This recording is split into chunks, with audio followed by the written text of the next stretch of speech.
कारनं बाईकला दिलेल्या धडकेमध्ये तरुण जागीच ठार झाला असून ही घटना हिंगोली गावाजवळ घडली आहे।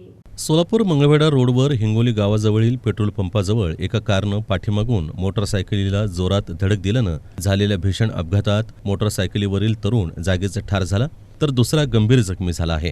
हा अपघात रविवारी दुपारच्या सुमारास घडला। तुषार अनिल पवार, वय वर्ष 22, राहणार राजेश कोठेनगर, सोलापूर असं ठार झालेल्या तरुणाचं नाव आहे।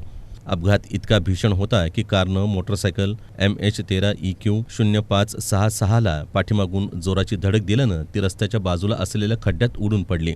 कार MH09GM 0064 या गाडीचा वेग इतका होता की तिचा ब्रेक न लागल्यानं ती सुमारे 300 मीटर अंतरावर जाऊन थांबली।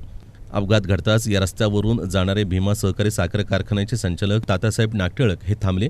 त्यांनी तातडीनं स्थानिक पोलीस आणि महामार्ग पोलिसांना याची माहिती दिली। पोलीस तात्काळ घटनास्थळी दाखल झाले। त्यांनी तातडीनं रुग्णवाहिका बोलावून घेतली। तुषार पवार यांना शासकीय रुग्णालयात दाखल केलं असता त्यांचा मृत्यू झाल्याचं सांगण्यात आलं।